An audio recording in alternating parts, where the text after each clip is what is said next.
This is the keyboard mega! I don't really know what's mega about it, but let's talk about it. It's an all-in-one aluminum keyboard with hot swap, Perky Rgb, and you can actually buy it. So there's a few things going for it. In this hobby, the hardest thing is to find something that looks cool, that you like, and you can actually buy at any given time. This is gonna be one of those things. If you've seen the cable mod features on this channel, it's a little bit like that. You can customize the top case, the bottom case, the plate color, and stabilizers, and a little bit of switches, and they'll ship it out within 7 days. That's really unheard of because there are in-stock drops, but once the supply is out, it's gone, and you gotta wait for the next drop, which can be a few weeks or a few months. Other than that, for some reason, we're still doing the group buy model where we give someone our money and then they use it to order it from the factory and we wait 6 months to a year. I don't really understand why we're still doing this. But overall, the keyboard mega sounded like a great deal until I opened it up. More on that later. The keyboard mega itself is a 2.8 pound aluminum keyboard. It's top mount, gasket mount, kind of, mostly top mount. It has a very thick aluminum plate. It's a stiff typing experience, but it has a lot of colors and the design helps it stand out a little bit instead of being kind of plain Jane and boring like the other non-exploded 65% keyboards. But like I said, the main draw is the accessibility. You can buy it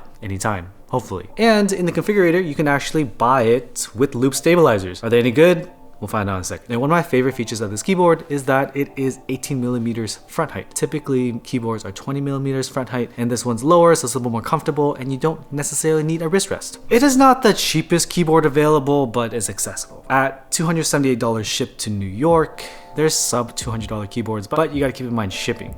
Shipping is like 50 bucks in some cases. Also, for transparency's sake, they did reach out to sponsor this video, but my opinion is always my own, and you'll see that I'm always ready to dig into a product. Like I mentioned before, the case design and the aesthetics is pretty cool. The plate matching the case is a very nice touch, and I saw that on the Sanga and I loved it, and I really like it here. The red of my unit is poppin', and you can buy alternative bottoms to give it some flair. The main draw is that you can contrast the bottom if you like, or keep it one color if you want to keep it simple, or be able to buy more bottoms so you can match different aesthetics. There's LED indicators at the bottom right, and I personally don't really care for it because why? From the factory, it is configured for layer indicators, and you can change it to be like caps lock, scroll lock, and all that in software. The sound of this is not great. The alpha sound pretty good with the case foam and PCB foam, but it starts falling apart at the modifiers and the spacebar.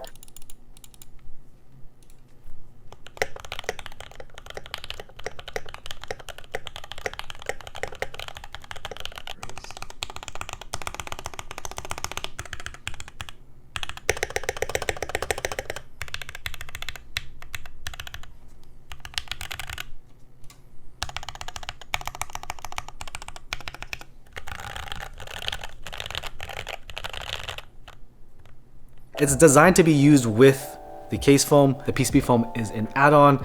I definitely think you need that too. But for some reason, due to the choices of thickness of the plate, it being much thicker, I'll put the thickness here. You can't really have thick PCB foam. And due to the low front height, there's no space in the case itself. So the case foam is also pretty thin. So you can't really kind of fill up the sound of this board, unfortunately. And in terms of the silicone gaskets, it's not really doing much at all. It's there to create an air gap between the plate and the top case, but it's not really serving the gasket purpose because it's really top mount. The top mount is going to be the driving factor there. The silicone is kind of doing what force break does, which is reducing the amount of reverb between the two materials, the two metals. But in terms of gasket creamy sound, this ain't it. So the main draw of this board is supposed to be this ease of use, right? It comes assembled, so you don't have to take it apart. And that's why you may want to consider paying them to lube your stabilizer. But the reality is the vendor or factory lubing of the stabilizers, it's not great. It's still ticking. It's not rattling per se. Enough. I'll shift.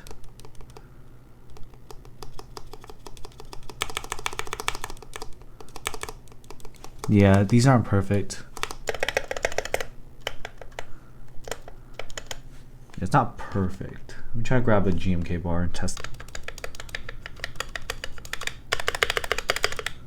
Yeah, that's definitely ticking. So you're gonna have to take it apart at least once. It's really easy to take off the bottom case because it's only 4 screws. But beyond that, there's a ton of standoff screws. You typically want standoffs to hold the PCB and the plate in place, but there are so many. And on top of that, to remove the plate assembly, it's screwed into the top case, but the screw is between the PCB and the top plate. So you can't actually remove it without doing it in a very specific order. And I had to issue taking this apart because the stabilizer is very tight. For some reason, the plate cutouts are so small for switches, even JWK switches, that it hurt my thumb to insert them as well as remove them. I damaged a lot of top housings just trying to remove them from the hot swap. On top of that, the stabilizer cutouts for the cherry snap-in stabs, they're so tight that it was gripping the PCB. I didn't know what was holding it together because I've never opened it up before. Tolerances of the stabs are not allowing it to move. Stabs at this point. Just gonna push the stabs through. Oh, there it is. Oh man. There it is. So the plate here is actually not compatible with Durock stabilizers. The V1 isn't. The V2 will be, but I'm very concerned about the tolerances of the design of this keyboard. JWK switches are not fat. They're not thicker than any other switch. Typically, the thicker switches are like Zelios, Holy Pandas, and Gateron Inks. JWKs are pretty standard. So for a JWK to get stuck in there, I really am concerned about any other switch.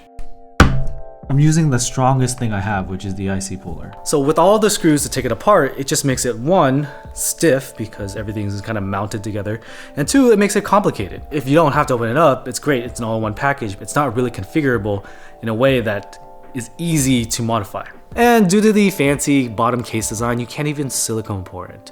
You can force break it, and it did improve the sound. I actually like the force break sound without case foam, but you kind of need the case foam and PCB foam so that the spacebar doesn't sound booty. And even with all the mods, I really could not live with the sound of the spacebar. I think it can sound okay.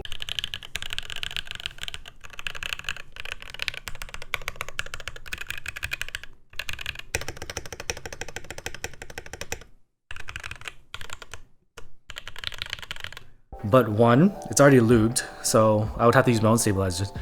Two, but I just think it has to do with the stock stabilizers. So if you don't want to open it up, you can pay them to lube your stabilizers, but it's not going to sound great, it's still going to tick. So you have to bring your own stabilizers in, you have to lube them yourself. The process to take it apart is very complicated due to the standoffs as well as the top mount screws just interfering with the PCB. It's just really odd design. And whenever you have to take out switches, it's gonna be very tight, it's gonna hurt your hand. I had to use the strongest IC puller to be able to do it. I used the Wuche puller and it was not strong enough, and I definitely would bend a Rama puller for sure.